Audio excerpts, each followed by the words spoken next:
Alors, donc, HTTP, Hypertext Transfer Protocol. Donc, c'est le protocole donc, qui est utilisé entre le navigateur et le serveur. Le protocole HTTP, il fonctionne au-dessus de TCP, au niveau transport. Ça, c'est un protocole applicatif. D'accord? Au niveau transport, c'est TCP et donc la communication est fiable. Alors, donc, ce que nous allons voir un peu au niveau de HTTP, il y a deux choses fondamentales à comprendre. C'est que le protocole, il est basé sur requête-réponse. Le client toujours fait une requête et le serveur envoie une réponse. Ça, c'est la première des choses. Et donc, quand vous savez ça, eh bien, il faudrait comprendre quel est le format de la requête et quel est le format de la réponse. Quels sont leurs formats. Parce que quand on développe, ben, il faut savoir qu'est-ce que vous... Enfin, quand vous envoyez quelque chose au serveur, ben, il faut savoir qu'est-ce que vous avez envoyé. Et quand il vous renvoie quelque chose vers le client, ben, il faut savoir ce qu'il vous a envoyé, tout simplement. Et donc alors, et puis après, donc on va voir que ça se passe sur des notions qu'on appelle des entêtes. Et on va passer en revue tout ça très rapidement. Alors ça c'est juste l'historique. Donc le monsieur là c'est Tim Berners-Lee, c'est le patron du W3C et c'est lui qui a inventé le web. Non, enfin, le web, c'est le père du web et donc aussi c'est le père du protocole HTTP. Ah, hein? Ouais. Sir Tim Berners-Lee. Oh, il n'est pas jeune, hein. Ça, donc, il a inventé ça, vous voyez, c'était au début des années 90. Et là, il était au CERN, au Centre européen de recherche nucléaire. Et donc, le web a été inventé en Suisse. Le web. Hein. Et pas Internet, donc le web.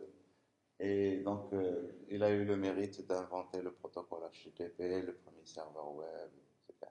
Donc, c'est lui qui a été à la base de tout ça. Alors maintenant, donc, vous allez entendre parler des versions de HTTP.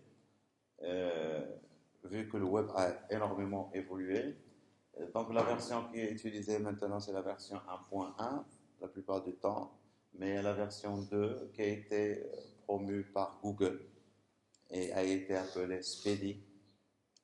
Hein, c'est juste donc pour augmenter la vitesse, enfin, la rapidité. Et donc ici, il se base sur des concepts qui est derrière. Donc quand on envoie une requête, au lieu d'envoyer une requête, on va pouvoir envoyer plusieurs et on va les multiplexer, etc. Et puis il est basé sur la compression des entêtes. Les requêtes, on verra tout à l'heure qu'il s'agit tout simplement de texte. Et puisqu'il s'agit de texte, eh bien pourquoi ne pas les comprimer hein, avant de les envoyer aussi. Donc c'est un peu ça le truc. Alors, le concept, quand un client communique avec un serveur, pour nous, un client web, un navigateur en général, communique avec un serveur web, eh bien, il va se connecter avec TCP hein, au niveau du transport, protocole TCP, et il va commencer à envoyer des requêtes. Il reçoit réponse, requête, réponse, requête, réponse. Et quand on n'a plus besoin de la connexion, on coupe la connexion. Et donc, quand vous travaillez avec votre navigateur, à chaque fois que vous cherchez une page, eh bien, c'est une requête que vous faites vers le serveur. On verra qu'on peut visualiser toutes ces requêtes et voir qu'est-ce qu'il y a dedans au niveau de notre navigateur.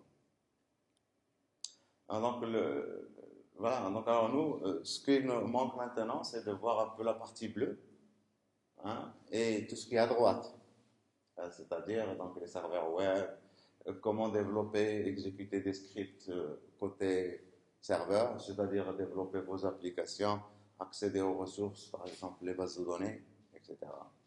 Mais le modèle, c'est toujours ça. Hein. Je fais une requête et c'est ma requête qui va provoquer quelque chose qui va se produire côté serveur. Et quand le serveur a fini, il va m'envoyer une réponse. C'est comme ça que ça se passe.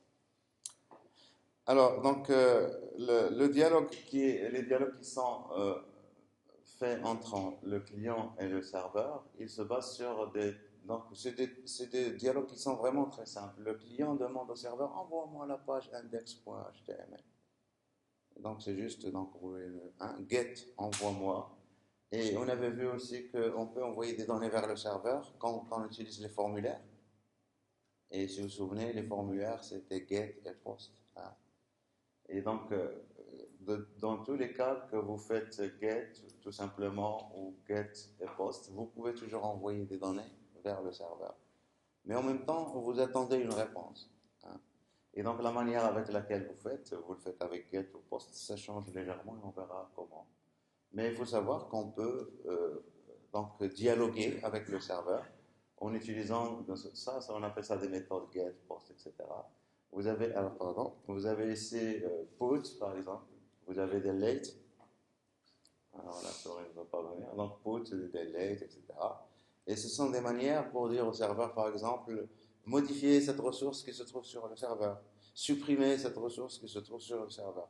C'est juste une manière de s'entendre. Après, vous, de l'autre côté du serveur, vous récupérez, ah, le client, il a dit put, donc je fais ceci. Il a dit delete, donc je fais cela. C'est à vous de gérer aussi ce côté, du côté du serveur. Le serveur, c'est juste, donc il vous dit, voilà, le client a dit. D'accord?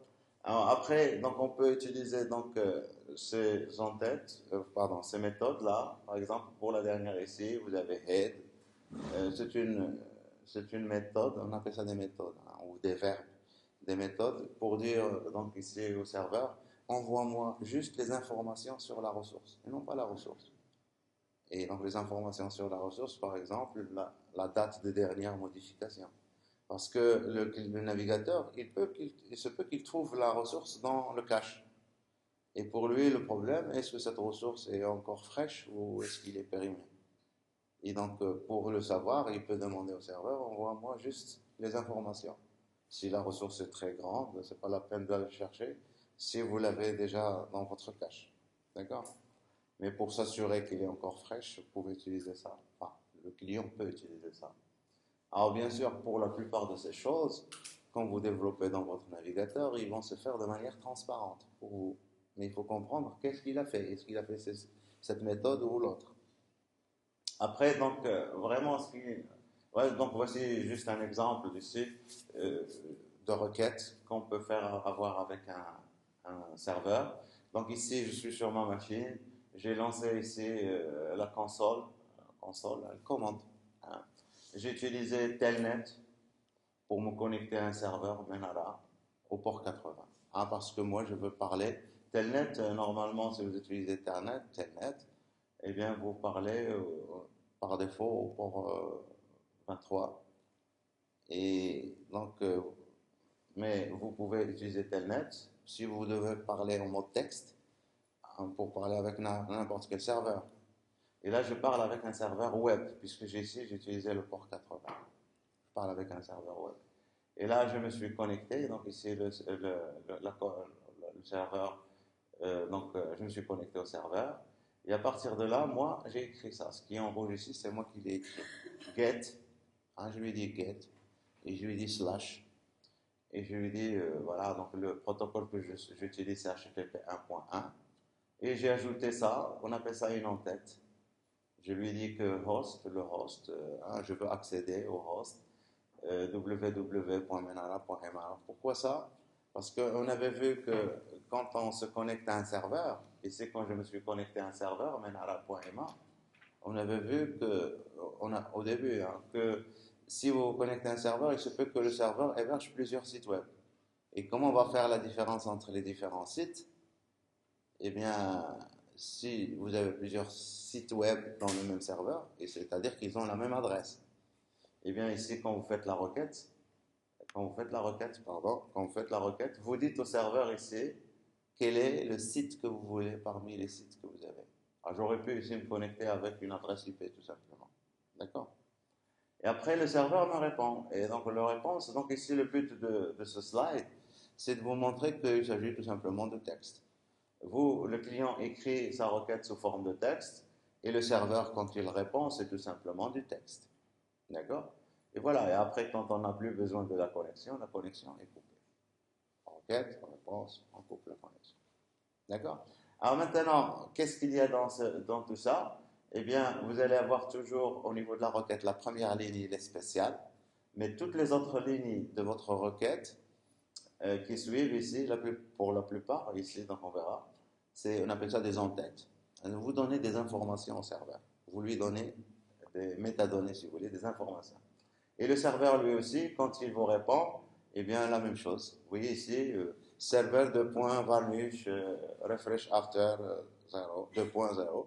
Et donc, le dialogue va se passer exactement donc, de cette forme, quel que soit donc, le protocole, la version que vous utilisez. Alors après, alors pourquoi donc les défis de HTTP? Parce que quand vous utilisez un navigateur, vous entrez dans un site, et bien il faut savoir que la page que vous visualisez, pour qu'elle soit visualisée, il faut que le navigateur fasse plusieurs requêtes, une seule requête. Et donc si vous chargez cette page-là, eh bien on va voir que ici là vous avez en bas 110 requêtes qui ont été faites pour afficher cette page. Donc il faut que ce soit rapide, hein. Et donc ici, bien sûr, donc ici vous voyez des numéros, vous voyez la méthode get, envoie-moi, on en a parlé tout à l'heure. Là, le statut, ça c'est sa relation avec la réponse, quelle est la ressource que j'ai demandée, etc. Heureusement que le navigateur, s'il fait une deuxième requête, ben, il ne va pas aller chercher tous les documents. Et donc, comme on le voit ici, comme vous voyez ici 304, vous voyez note modifiée, ça veut dire que la ressource, il l'a trouvée dans le cache et il n'est pas allé la chercher. On verra un peu comment il fait pour ça. D'accord. Après ça, maintenant, donc ce qui est important pour nous, c'est de comprendre le format de la requête et le format de la réponse. Alors, le format de la requête, donc, il commence par la ligne que j'ai mis ici en rouge et qui fait partie de l'entête, hein, l'entête de la requête. Et puis, séparé avec une ligne, celle qui est en vert. Et là, c'est juste une ligne, hein. Donc, on met une ligne pour désigner que après, c'est le corps de la requête. Donc, toujours, requête, c'est en-tête et le corps. Alors, qu'est-ce qu'on a dans l'en-tête? Eh bien, la première ligne, donc on peut appeler ça, si vous voulez, commande. Et ça commence toujours par la méthode.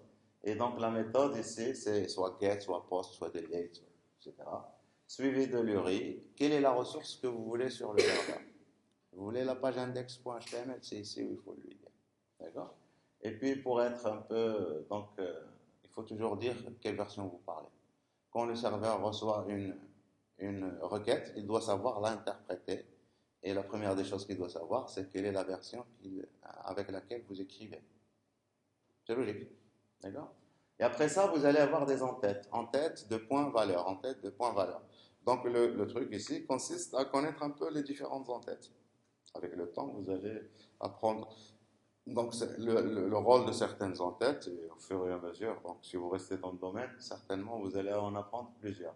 Et alors, le corps de la requête, ici, le corps, ça va contenir surtout, si vous utilisez get, eh bien, il sera vide, il n'y aura rien. Mais si vous utilisez post, eh bien, les données vont être envoyées où? Eh bien, c'est ici.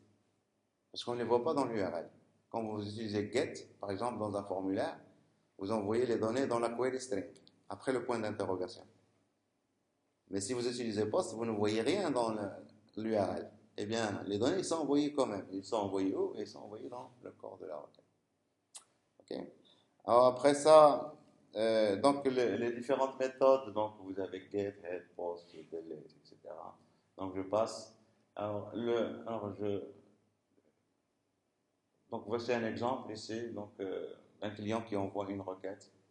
Et donc, si vous lisez un peu, donc vous avez ici le client, qu'est-ce qu'il dit? Vous avez l'entête, post, et il utilise la méthode post, et il va demander un fichier qui s'appelle script.php, qui se trouve, donc ici vous voyez /script.php, qui se trouve à la racine du site web. On verra pourquoi, qu'est-ce que c'est. Si vous vous souvenez, donc, quand on parlait de liens relatifs, absolus, etc., les slash ici sont importants. Et donc, pareil, donc on verra que là, c'est la racine du site. Il dit qu'il est en train de parler protocole HTTP 1.1. Et aussi, il dit qu'il accepte le texte HTML.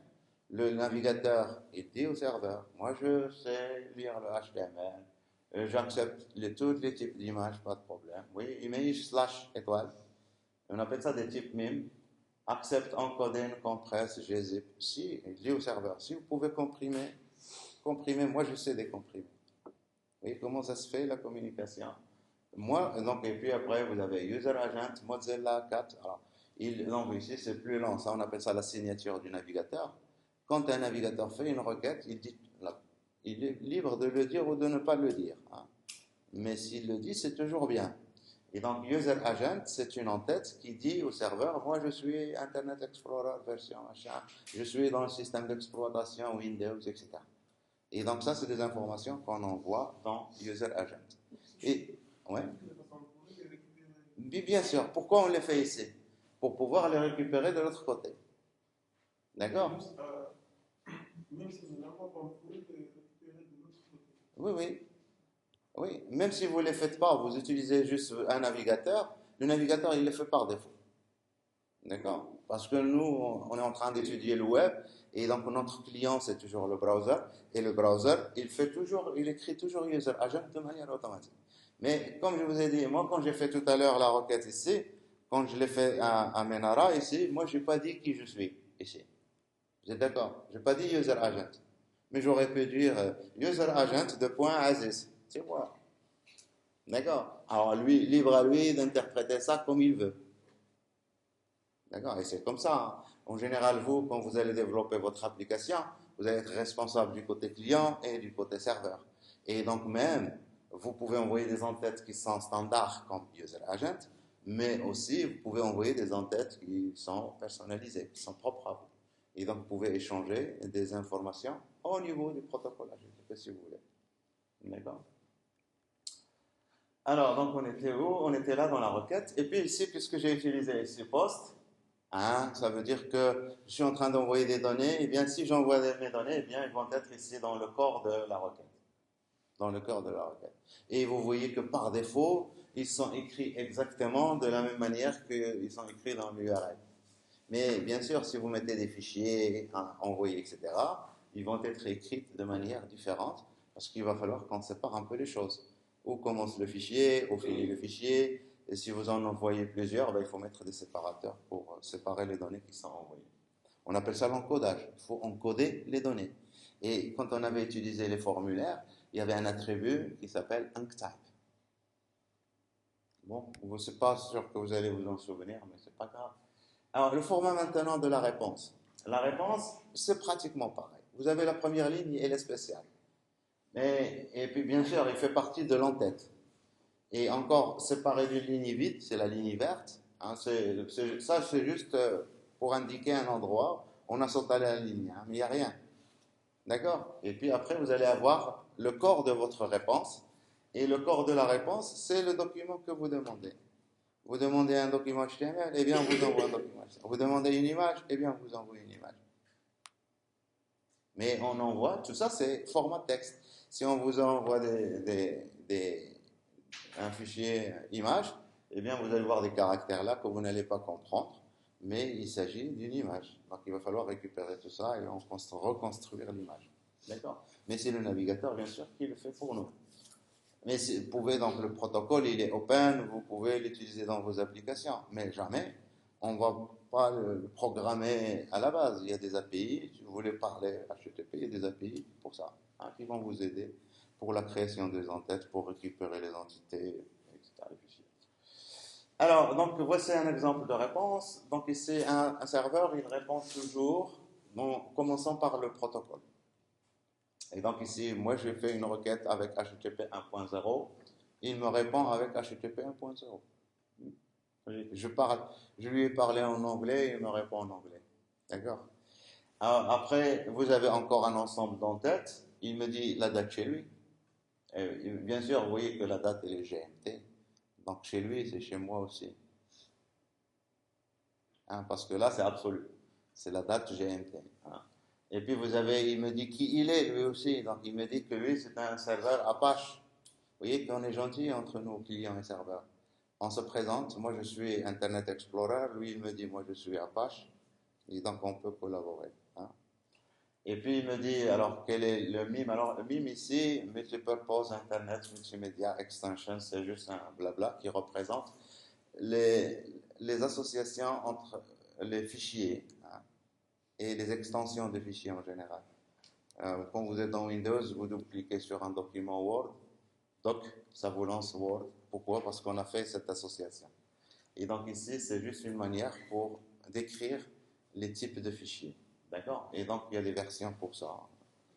Et puis, last modified, la ressource que je demande, la ressource que je lui ai demandée, elle a été modifiée la date telle. Et donc, il m'envoie la date de modification de la ressource. Donc, je la connais, je peux le mettre dans le cache aussi. D'accord? Et puis, content type, le contenu qu'il va m'envoyer. Attention, on est dans le réseau. Si vous vous souvenez, je vous parlais de train qui entre dans la gare, et vous avez la locomotive qui arrive, les autres wagons qui sont encore loin, et ça vient, etc. On est ici dans l'entête de la réponse. Il ne faut pas voir ça juste, c'est du texte, mais c'est une suite de caractères. D'accord? Et quand le navigateur ou le client reçoit une réponse comme ça, alors, quand il arrive ici à Content Type, il sait à quoi il s'attend. Il va préparer ses outils. Il ne peut pas attendre que la donnée arrive. Et vous lui dites ici Content Length, la taille de ce qui va arriver, c'est 4205 octets. Eh bien, il va préparer de la mémoire, un buffer, pour mettre ça dedans, etc. Donc, on travaille, on continue. On n'attend pas jusqu'à ce que la réponse arrive et après. Il faudrait d'abord que je sache à quoi m'attendre et je prépare les choses pour pouvoir récupérer ce qui arrive. Et ça se fait donc en direct. Enfin, on continue. Ici, puisque ici j'ai content type, c'est du texte HTML, eh bien, ici dans le corps, je vais avoir du HTML. Voilà. Donc, grosso modo, c'est ça. Donc, alors, qu'est-ce qu'on va vouloir, où on va aller chercher très souvent quand on a des problèmes, eh bien, il va falloir venir ici voir quelles sont les entêtes qui ont été envoyées, etc. Et donc, c'est là on va diagnostiquer pour comprendre ce qui se passe. Alors, pour les réponses, oui? Vous avez dit laisse modifier. Ouais. C'est celui qui se stocké dans le cache. Non, sa date, il est utilisé par le navigateur pour savoir quelle est la dernière date de modification. Mais on verra parce que le navigateur, quand il reçoit ça, il va mettre ça dans le cache. Et on verra qu'il y a d'autres entêtes. Par exemple, quand un navigateur fait une requête, il fait une requête au serveur, il va lui dire envoie-moi cette ressource s'il n'a pas été modifié depuis cette date. Et l'entête s'appelle if modified since. Je ne sais pas si vous voyez. Vous faites get, vous demandez une ressource, et vous lui dites if modified since, la date que vous avez reçue vous ici. Parce que cette ressource, vous l'avez dans le cache. Et donc, au lieu, alors, si la ressource a été modifiée, eh bien, il va vous l'envoyer. S'il n'a pas été modifié, eh bien, il va vous dire, ah, il n'a pas été modifié. Alors, comment il va vous dire, ah, il n'a pas été modifié? Eh bien, c'est grâce à ça, c'est les statuts. Les statuts, c'est ce qu'on a ici, là. Ici, 200, ça veut dire OK. On ne voit jamais ça. Parce que ça marche. Quand ça marche, personne ne parle. On ne râle que quand il y a des problèmes. Alors, donc ici, les statuts, donc vous en avez plein, qui permettent donc de comprendre rapidement. Et c'est la première des choses qui arrive après la version du protocole. La version du protocole au niveau de la réponse, il vous permet de vous positionner par rapport à ce qui va venir après. Parce qu'il faut comprendre avec quel langage on parle. Et la deuxième des choses qui arrive, c'est le statut. Et donc ce statut, il est important. Et ça va vous donner comment interpréter ce qui arrive. Et donc s'il s'agit de 200, ça veut dire que tout s'est bien passé. Le OK que vous avez là à droite, c'est juste un commentaire. On peut écrire ouais, on peut écrire tout ce qu'on veut. D'accord? Et c'est le chiffre qui est important. Et après, quand vous voyez ça, vous allez savoir comment interpréter ce qui vient après. Alors maintenant, si vous avez 100, c'est juste une information. Et donc une information qui est envoyée par le serveur. Et donc cette information qui est envoyée par le serveur, il ne faut pas comprendre avec ça que tout à coup, le serveur vous envoie une information. Non. Vous êtes toujours dans un dialogue requête-réponse. On est toujours dans un dialogue requête-réponse. On est connecté.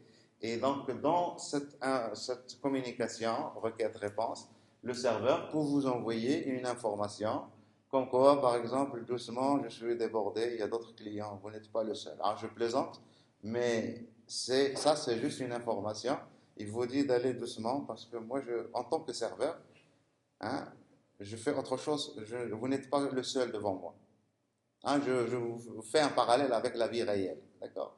Mais quand vous lui faites une requête et tout va bien, eh bien, vous répondez par un statut de 200.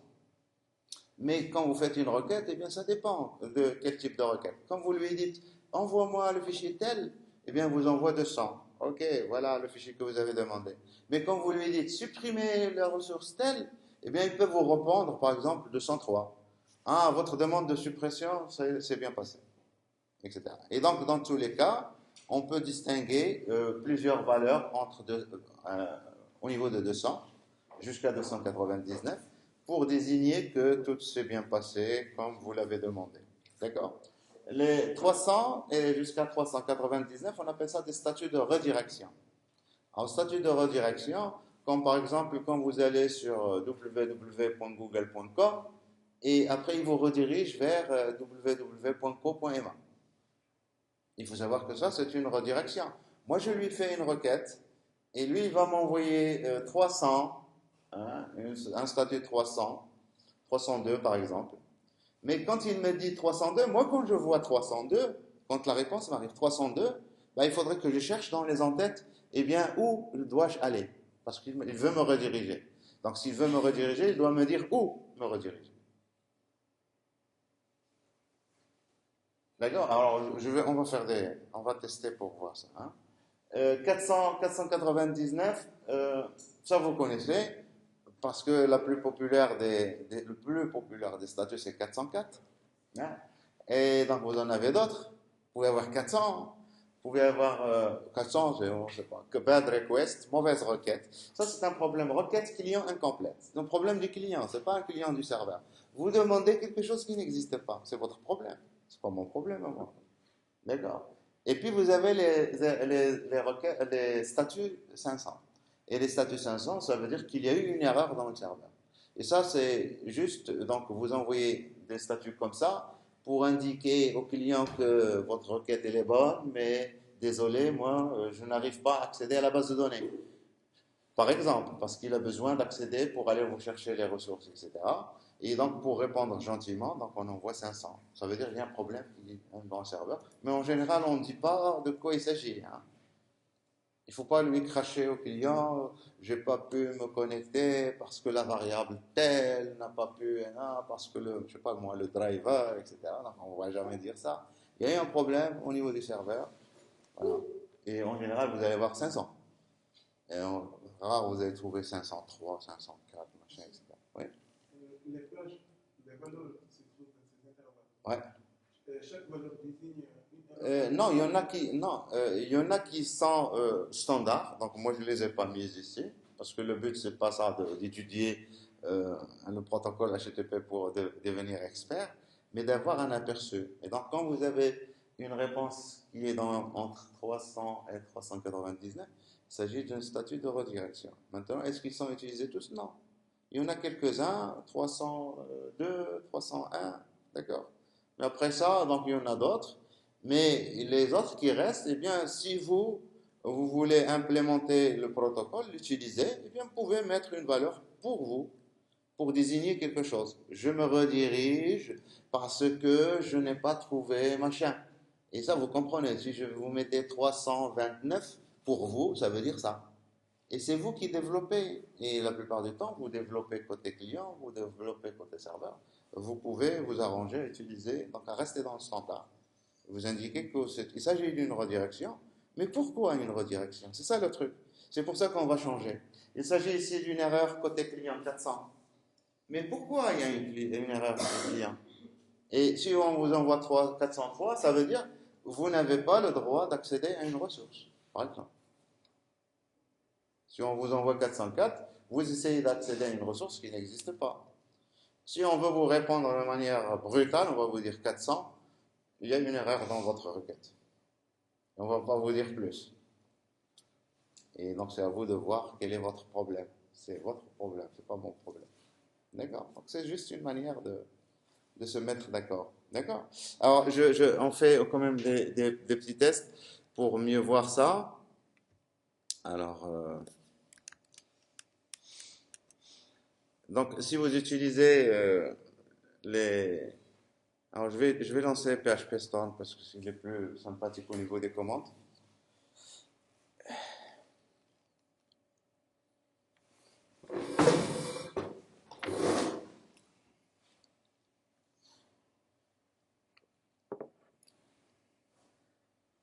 Donc, vous pouvez le faire ici, hein, mais ici, alors, telnet. On avait fait tout à l'heure www.menara.ma et il faut dire quel port. Alors, vous pouvez parler avec n'importe quel serveur. Si vous voulez parler avec un serveur de messagerie, les serveurs de messagerie, ça écoute par défaut dans le port 25. Il faut savoir qu'il existe qu'il y a un serveur qui écoute sur ce port. Et après, quand vous êtes connecté, ben, il faut parler le protocole qui sépare d'un serveur de messagerie. C'est le protocole SMTP. Et donc, nous, on parle avec un serveur web, et bien, il comprend le protocole HTTP.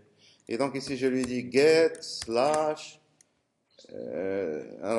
slash HTTP 1.1 ou HTTP slash 1.1. Donc, ouais, donc on voit rien.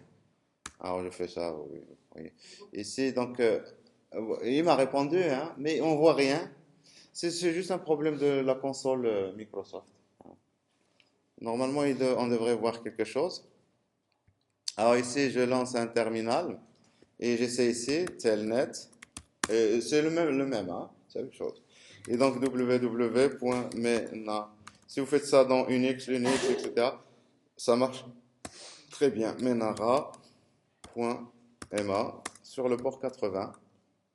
Et donc je lui dis get, alors pareil, slash, parce que derrière c'est la commande slash. Et donc ici, http slash 1.1 et je fais entrer. Et j'écris host, j'écris tout ça dans le noir, deux points, www.menara.ma et je fais entrer, entrer, deux fois. Et là, le serveur me répond. Et vous voyez ici, 301. Et vous voyez ici, là, ça c'est un commentaire, ça. Hein? Ça c'est un commentaire. Bon. Il y a eu une redirection. Où? Eh bien, c'est location. Pour savoir où vous êtes redirigé. Alors, quand le client lit la réponse, reçoit la réponse, il voit 301, directement, il va aller chercher location. Et il va aller se connecter à l'adresse que vous lui faites. Et donc, si vous accédez à Menara, donc si vous voulez, si j'écris ça dans le navigateur, vous allez voir que je serai redirigé directement vers la version arabe. Et donc, www.menara.ma, eh bien, je vais être redirigé vers /ar. Vous voyez ici, la version arabe. Et donc ici, si je reviens, vous pouvez inspecter. Et donc ici, en inspectant, je vais mettre ça en bas. Vous pouvez aller vers Network. Et là, cet onglet, vous allez l'utiliser très souvent maintenant quand vous allez développer côté serveur. Alors, j'efface tout ça et j'enlève ici le point AR et je fais entrer. Et donc, vous allez voir toutes les requêtes qui ont été faites. Alors, je vais revenir tout en haut. Alors, il y a plein de requêtes. Vous voyez combien de requêtes se font? Alors, mais la première requête que j'ai faite, c'est ça. Et donc ici, j'agrandis un peu. Alors, je fais ça, et donc ici, la réponse, ça a été, donc ici, c'est pour afficher tout ça. Donc, vous avez ici response headers, vous avez ici le truc général, mais vous pouvez voir le source ici, voilà la réponse qu'on a vue. C'est HTTP 1.1, 301, et c'est ça? Le serveur qui nous a répondu ici, Varnish, ça c'est un proxy, reverse proxy, hein, côté serveur. Et puis location, il me dit où je dois me connecter.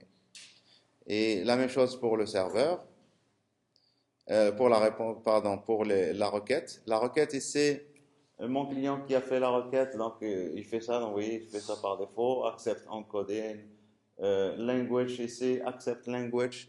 Ça, c'est les informations que moi j'ai dans la configuration de mon navigateur. Les langues. Et donc, si vous ajoutez chinois, eh bien, il va envoyer ici chinois. Moi, j'ai français et anglais. D'accord? Et puis, voilà, donc ici, les cookies. Alors, vous voyez ici les cookies. Et donc, ça, c'est les cookies de Menara. De Menara. Donc, si je fais une requête vers un autre serveur, eh bien, il va envoyer les cookies pour ce serveur. On verra les cookies plus tard. Ouais. Pourquoi? Le paramètre language? Ah, égale à 0. oui, alors ici, donc c'est parce que moi j'ai mis le français suivi de l'anglais. Et donc pour moi, la priorité, c'est pour le français. Et donc ici, le Q, ça c'est un nombre qui est entre 0 et 1, qui désigne un peu enfin, comment dire ça, l'importance, si vous voulez, de la langue. Et donc ça, c'est ma langue préférée. Je mets l'anglais. Si j'ajoute le chinois, par exemple, il va mettre encore chinois et puis point virgule, virgule, chinois. Bon, je ne sais pas comment il va. Hein. Chinese, c'est N, je sais plus, je sais pas le code de la Chine. Et après, il va mettre 0.6, Q égale 0.6, parce que j'ai mis dans la troisième position. Vous comprenez ce que je raconte? Alors ici, paramètres, et vous cherchez langue. Alors, donc paramètres de langue, et donc ici, moi j'ai le français, vous voyez, et l'anglais. Si je prends l'anglais et je le supprime et je fais OK, et je reprends ma requête ici, j'actualise, enfin j'actualise, ouais. Alors j'actualise, c'est-à-dire, de toute façon, quelle que soit la requête, ici, il va envoyer, alors j'attends un peu, ça vient. Donc ça, c'est ça le, alors,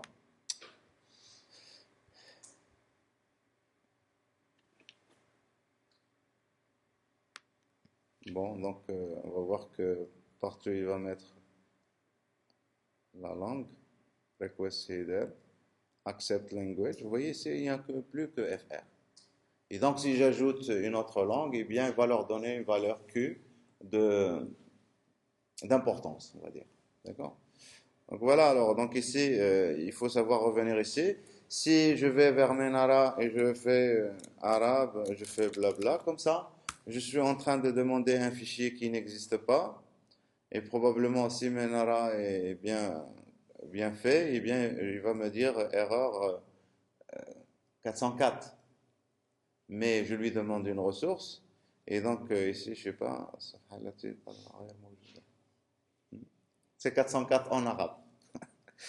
Mais ici, donc, on devrait avoir normalement 404. Alors, c'est où? Il l'a pas fait. Voilà, voici. Voilà. Et donc ici, même dans votre navigateur, il apparaît en rouge, comme quoi c'est une erreur, etc. Mais bon, vous comprenez, vous, que vous avez demandé une ressource qui n'existe pas. Donc, c'est bon pour ça. Alors, donc, je finis juste un peu rapidement mes slides après ça. Euh, les en-têtes maintenant. Les en-têtes, quand on fait, que ce soit pour une requête ou que ce soit pour une réponse, vous avez des en-têtes.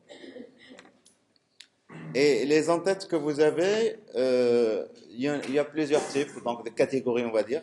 Il y a les en-têtes générales, il y a les en-têtes qu'on va trouver que dans le client, la requête client. Il y a des en-têtes qu'on ne va trouver que dans la requête du serveur. Et puis il y a des en-têtes qui sont qui ont relation avec les données qui sont transportées. Il faut bien faire la séparation, la différence entre ces trois catégories. La première, c'est des en-têtes qu'on va trouver deux fois dans la requête et dans la réponse.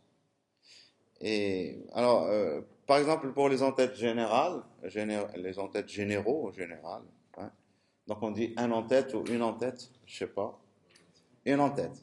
Et donc en-tête générale. Allez. Et donc alors, donc cache control, connection, date, etc. Ça, c'est des choses qui sont à la fois donc désignées par le client pour le serveur ou le serveur pour le client. La gestion du cache, la gestion de la connexion, etc. Par exemple, quand on est connecté, on fait des requêtes, réponse. Mais quand l'un des deux n'a plus rien à envoyer à l'autre, il peut le dire à l'autre. Et donc, s'il le dit à l'autre, l'autre peut décider donc de couper la connexion. C'est des manières pour s'organiser. Alors, les en-têtes relatives au client, le client, quand il fait une requête, en général, il décrit de quoi est-il capable. Et donc, vous allez trouver les accept, beaucoup d'accept. Alors, accept encoding, accept charset, les jeux de caractères, accept language, j'accepte le langage tel, user agent. Le client dit toujours user agent pour dire qui il est. Par contre, le serveur, il dit, pour dire qui il est, il dit serveur. Donc, c'est une entête différente. Et je vous ai dit tout à l'heure pour if modified since, vous vous souvenez? Ouais. Donc, je fais une requête et je lui dis, envoie-moi si elle a été modifiée depuis. Depuis quelle date? Eh bien, depuis la date, parce que moi, j'ai dans ça dans le cache. La ressource, je la trouve dans le cache avec la date de dernière modification. Hein? Un en tête. Donc, c'était bon, mon truc. Merci. Voilà, donc on est réactif. Donc, c'est 200. OK. Donc, si c'était mauvais, il fallait me dire c'est 400. Euh, Alors, les entêtes de la réponse, donc vous avez serveur. Et ça, cette cookie, alors je ne l'ai pas dit ici dans le client. Le client, il y a une entête très importante, cookie. Quand un client fait une requête le serveur, il envoie les cookies. Alors, bien sûr, pour vous, pour le moment, cookie, vous l'avez entendu pas mal de fois. Vous n'avez certainement jamais compris à quoi ça sert. D'accord? Mais c'est ici où ça s'envoie. C'est une entête qui s'appelle cookie. Quand le serveur envoie une réponse, eh bien, ici, il envoie une entête qui s'appelle set cookie.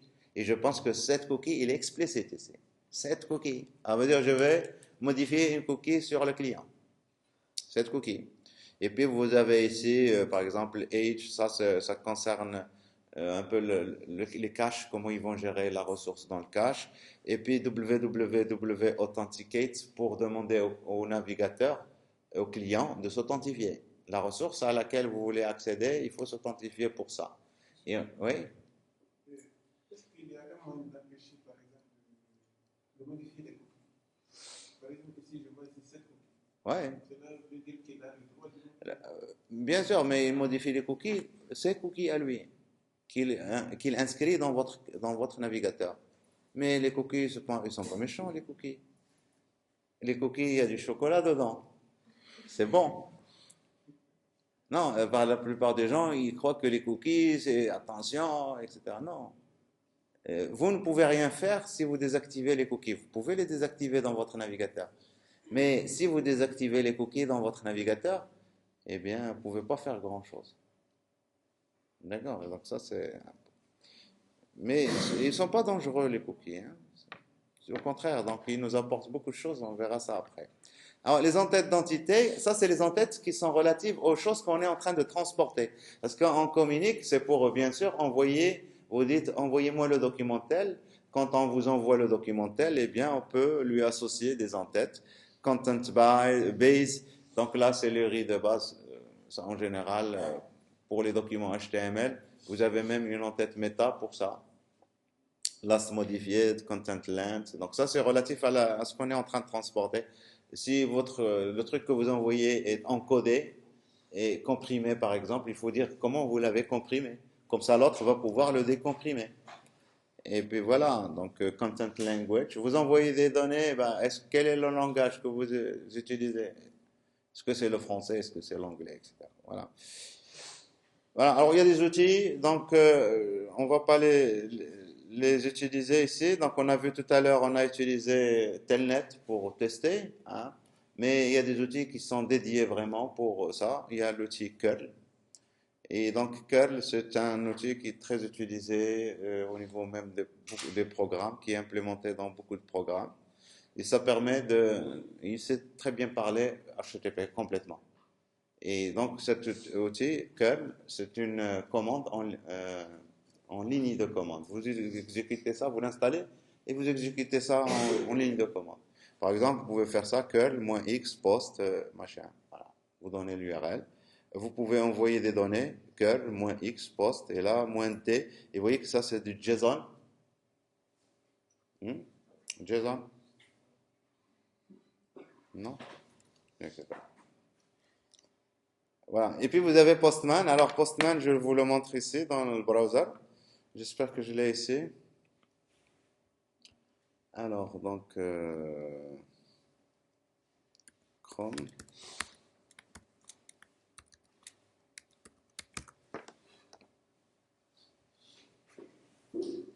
Postman. Voilà, Postman. Donc, c'est une application que vous installez comment il s'appelle, dans Google Chrome. Et vous pouvez faire vraiment toutes les requêtes de manière interactive ici. Alors, je fais une requête get, vous voyez ici les méthodes, les différentes méthodes. Et après, quand vous aurez écrit, vous faites ici donc send et vous envoyez votre requête. La requête, elle est envoyée, vous obtenez la réponse. Et ici, donc, votre réponse, ici, donc, vous pouvez la visualiser. Vous pouvez visualiser les en-têtes de la réponse, etc. Voilà, donc ici, vous avez les cookies, vous avez les headers, les en-têtes, etc. Et ce qui est intéressant avec cet outil, c'est qu'on peut même faire l'authentification. Hein. Alors, si vous voulez faire une requête POST, par exemple, le problème, vous voulez envoyer des données dans votre requête POST, et vous faites ici, voilà, vous ajoutez ici les, vos données. Hein. Donc ici, clé, Toto, Toto, etc. Et vous continuez, hein, vous ajoutez des, voilà, tac, tac, tac, tac, etc. Voilà, donc ici j'envoie, bien sûr ça ne va rien faire pour ma page et donc ça va me répondre. Voilà. Donc là j'ai fait la requête post, voilà, la requête post, le preview, donc ça n'a rien envoyé. Et voilà les données que j'ai envoyées, Toto, Toto, etc., avec des séparateurs qui ont été générés de manière automatique. Et donc ici, ça c'est un outil qui est très bien au niveau du développement. Voilà.